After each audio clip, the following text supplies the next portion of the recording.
Hello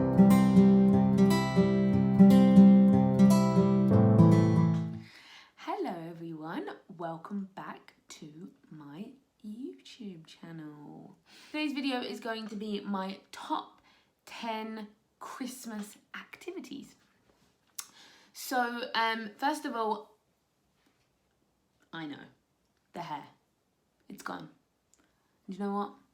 I'm living for it. Guys, have you ever thought about chopping your hair off?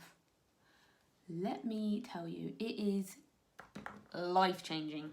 Yeah, I've been thinking about it for ages. I have had it all cut off before, but I just was very back and forth, and then I cut it too short, and then I had to let it grow out, and then COVID. So yeah, this is the first time I've had it done, and I'm living for it. I love it. I love it shorter. It looks nicer. I look more like girly, and yeah, it's still low maintenance, and I can wear it the way that she's coloured it. I can wear it curly and straight. So I digress, and we're only 1 minute into the video. Today's video is going to be my top 10 Christmas activities. So this is for everybody. This is kids, mums, dads, couples, aunties, uncles, and everything in between. So this is something that you can do with absolutely everybody. So I tried to make it as neutral as possible with that in mind. So we're going to kick things straight off and say my number one is go and buy a real Christmas tree. The whole experience of buying a Christmas tree is absolutely gorgeous. Going to the Christmas tree farms in your local area, we like to really make a day of it. We will go to, before COVID, we would go to some nice Christmas markets, and we would get some festive drinks and, maybe some mulled wine or some festive hot chocolates. And yeah, have a look around, have a look at some lovely decorations. And we like to try and add one a symbolic one every year to the tree. So you'll have all your decorations, but we also like to add one that's just kind of epitomises that year. So yeah, and then obviously going down to the farm, having a mooch around and finding your perfect tree is like just fun. It's just a fun thing to do. It's a fun family activity. It's something that a lot of families lead up to and the kids get really excited about. And then obviously you've got all the excitement of the day and then decorating the tree and things like that. So I think it's a lovely thing to do, and it's a lovely tradition to create, to have that one day that you go and pick your tree, So yeah, my number one is go and cut down your own tree. My number two, guys, is go to a town light up ceremony, or maybe just take a drive around your local neighborhood and have a look at all the festive lights. I am an absolute sucker for lights. The more lights, the merrier. We don't have any lights on the outside of our house. We're just not handy enough for that. We can barely put a screw in the wall.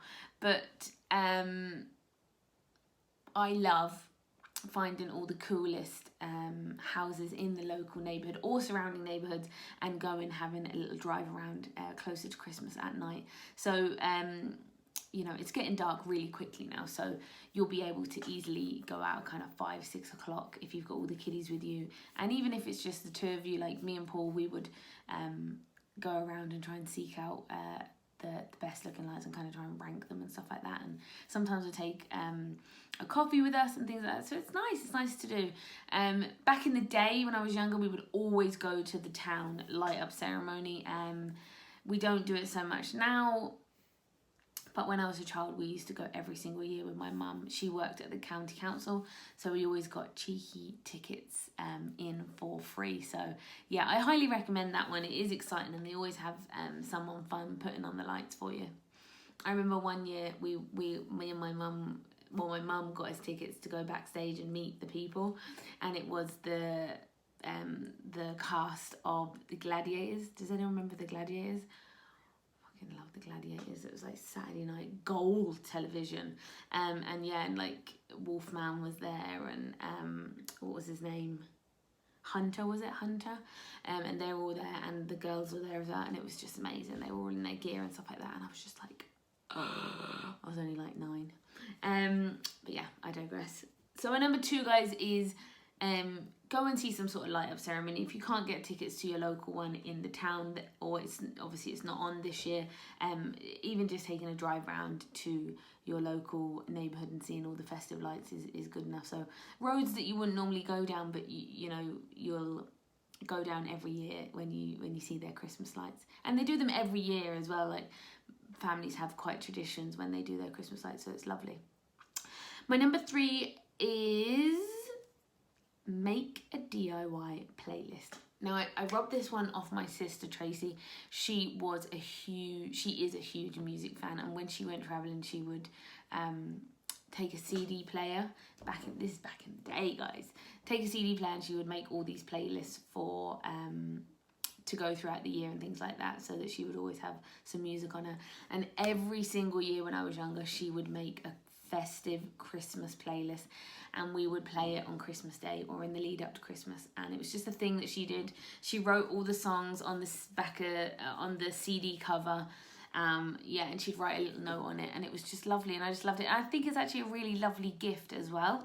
But if you want to give it a gift, that's lovely. I think it's really personal and special, and something you can keep. And like, Christmas songs never go out of fashion.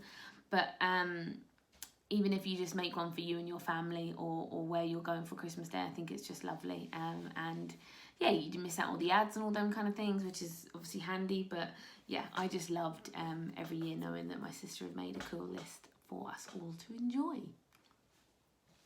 My number 4 is DIY your own Christmas cards.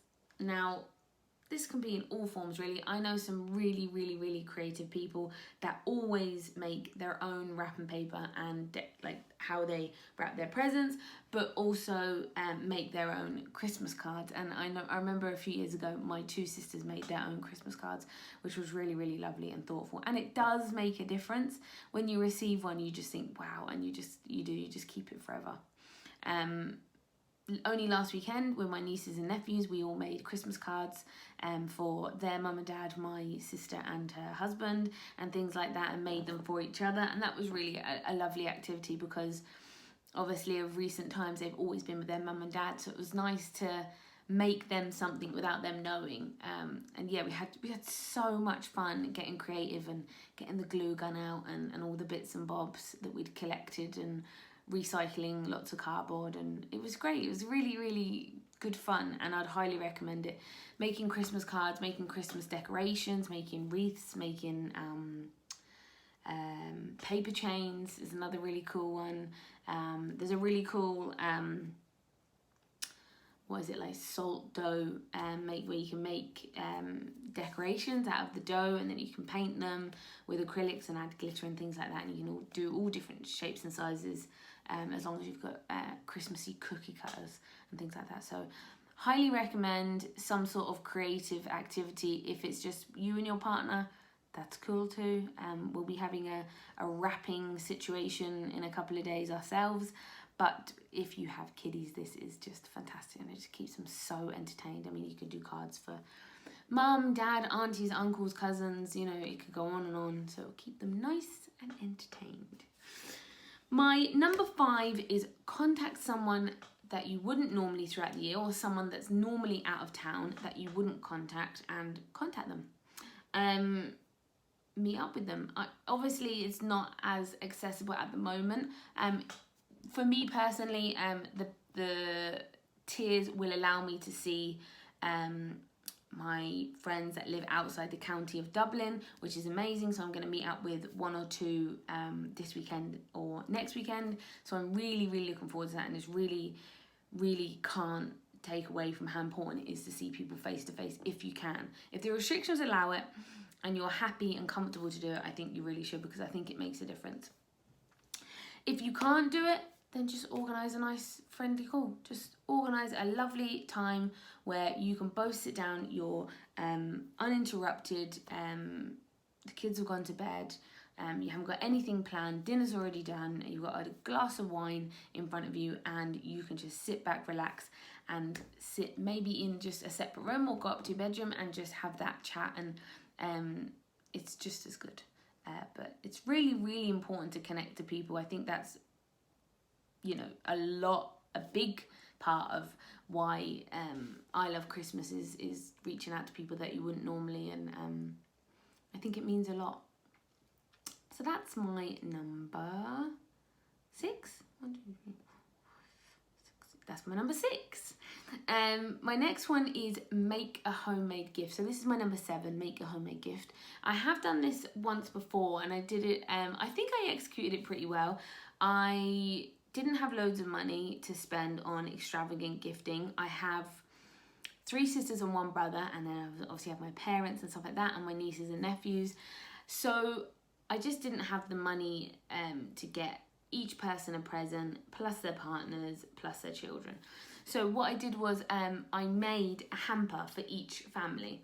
So I really enjoyed making it. I purchased the hamper boxes online. They were traditional kind of wicker ones, so you could keep them, which was also great. And then I bought all the kind of paper that goes inside it, and then I bought the cellophane with the ribbon as well to go with it. So I was really delighted with myself because it looked really, really authentic, but it didn't really cost anything, to be honest. It was very, very cheap, very reasonably priced. Everything you could ever imagine you can get on Amazon, so it was really, really good. So I think in total I probably spent about €150 in total, and that was for my 3 sisters, my 1 brother, and their partners. So I was really, really happy with that. I put lots of personalised gifts in there, which I also thought was great. It was great that I could put personal touches within there, not just a bottle of Prosecco and some chocolates and some, you know, nice cheese and that kind of thing. I could really personalise it. So I was really, really happy with that. And the other thing that I made was a homemade sweet onion chutney, which I'm really proud of because it came out really, really well. And I put them in these sort of little Kilner jars, and I pop little labels on them, and yeah, it took me a couple of days to do, but I really, really enjoyed the whole process, and I really enjoyed giving them, and I asked them all to open them together, and it was really effective, and I think that they really appreciated the level of thought that had gone into it, and I really enjoyed making them. So I would definitely recommend doing something like that, or any kind of homemade gift. I have made fudge as a gift before and put them in little cellophane packets with some nice decorative ribbon and holly. There's just so many things you can do. Obviously Pinterest and Amazon is going to be your best friend with this, but there is absolutely loads you can do. But I just find that a homemade gift is really, really, really thoughtful, and it kind of touches on the heartstrings, and I think personally it means more, you know, it means more than something that you bought from a shop. So yeah, highly recommend doing that. Even if it's just some jams or some marmalades or chutneys that you can give to neighbours or people that you would typically see at Christmas and you're not going to be able to, it might be nice to give them a little homemade gift that you can kind of do a little Santa drop. Yeah, I really like that one.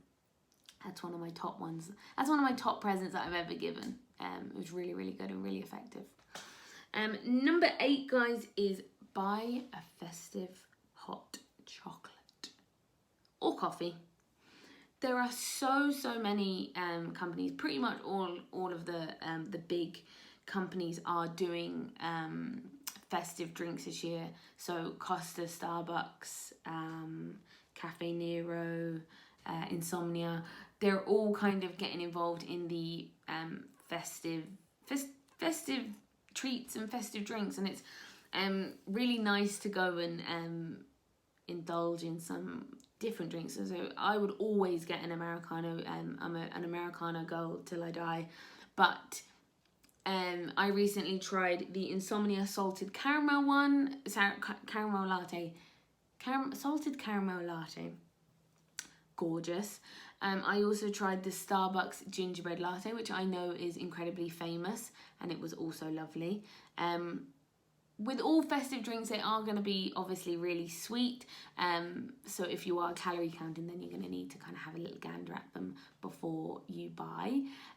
Costa Coffee is doing a collaboration with After Eights, Terry's Chocolate Orange, and Quality Street. So they've got a phenomenal selection going on at the moment, and always do really, really lovely festive treats. So I would highly recommend those, because it is my favourite coffee. So whether you're going for a hot chocolate or a coffee, you're not going to be disappointed. But I think it's a lovely little thing to do, to try and seek out the best festive drinks.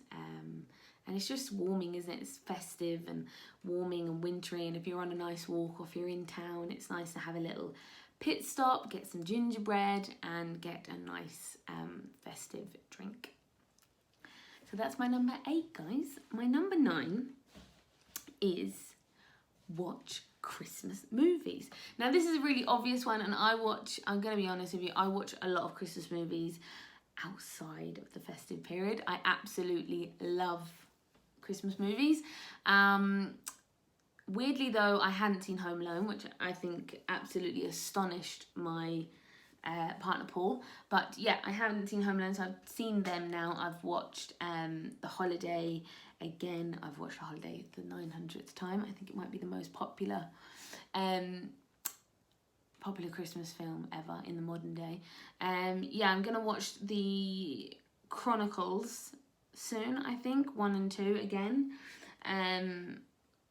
But yeah, I just highly recommend it. There is, in the lead up to Christmas, if you're not feeling particularly festive, or if you're thinking that, you know, Christmas this year is not going to be as good because you're going to be quite restricted in your movements, or you're really swamped at work, which is quite a big thing for people that, you know, that aren't really talking about it, is that, you know, for a lot of companies and a lot of people, you know, they're working from home, but the show must really go on. So Christmas is a really stressful time of the year. Retail people, very, very stressful. Beauty people, very stressful. Public transport, stressful. So yeah, it's really difficult sometimes when you've got those outside pressures to get into the festive spirit, and you can get into a bit of a lull with the whole situation that's going on at the moment with COVID. So I wanted to put movies in there because it is an obvious one, but this year, guys, I think more than ever, when the weekends come around, or when the evenings come around, whenever you get free time of a Friday or a Saturday, I do highly recommend really snuggling up, having the Christmas tree lit, maybe the fire if you've got one, getting a nice hot drink or a wine for me, and snuggling down to a Christmas movie. Even if it's a movie that you've seen a million times, there really is nothing better, and it really, really does get you in the feelers, you know. So I really highly recommend, for if you're feeling a little bit of a lull, then the movies are going to make you feel really festive and lovely. So we're down to number 10, my very last top 10 Christmas activities, the essentials of what you should be doing across the Christmas period. My number 10 is very close to my heart, and that is to donate in any way that you can. Now, this could be as simple as noticing the homeless guy outside the supermarket or in town and giving him £1, or giving him a couple of quid this Christmas, or giving him some food, or giving him a hot drink, to donating properly, to volunteering, to what we do every year is we do what's called the shoebox appeal, and this is through work. And what it is we have a shoebox, an empty shoebox basically, or a box of some kind, similar size, and you are given an age range of children, and you pick, so it's girl or a boy, and then it's between 2 and 3, 6 and 10, whatever, you pick the age range. And once you have your age range, you can pick, or if there's not the one that you want, then you get given one, and you buy things to fill that box for that person, and it's basically provided to the less fortunate as Christmas presents, because they don't have the same luxuries that we do. So you can have an essentials box, or you can have a Christmas presents box. So if you're going for an essential box, it's going to be, and you're buying for a baby as an example, you're going to put things in there like nappies, diapers, dummies, muslins, clothes, like little booties, mittens, wipes, all those kind of things, and they'd be classed as kind of essential for a mother and father. If you're going for toys, if you're going for a Christmas present, then you would fill it with toys. So typically they would ask for things like colouring books, pencils, bouncy balls, skipping ropes, things like that. Something that is kind of universal, not really, you wouldn't really want to give them like the popular plasticky toys. It's going to be things that are going to be durable and last for a really long time. But yeah, so you fill up the box, you wrap the box, you seal it, and you hand it over. And loads and loads of charities do an interpretation of the Shoebox Fund. We currently use the Samaritans, and Link to Hope is another one that we use as well. But honestly, if you put the Shoebox Appeal in UK and Ireland, you're going to come up with absolutely loads of charities. But I'll pop a few in the description box below. I'll also pop in my favourite songs, and I will also pop in there as well a link. I'll pop in there the recipe for soldo as well, which I think is really, really good. Yeah, that's it, guys. That's my top 10. Number 10 is probably the one that's closest to my heart, and the one that I would urge you all to do more than anything. It's a feel-good factor for you, but also you're honestly helping another family out so much. So I would highly recommend, if you can, donating in any way that you can. You would not believe the difference that it will make to another person. And that's the end of that, guys. I hope you enjoyed. Happy Wednesday. We're nearly there. I'm personally finishing on Friday until January, so I am beyond excited. But as you can imagine, we are absolutely up the walls. So work is just crazy. So I wish you all a very, very happy last couple of days at school, last couple of days of work, whether you're finishing on Friday or finishing on Christmas Eve. I hope it goes quickly for you, and I will see you all on Sunday. Bye, guys.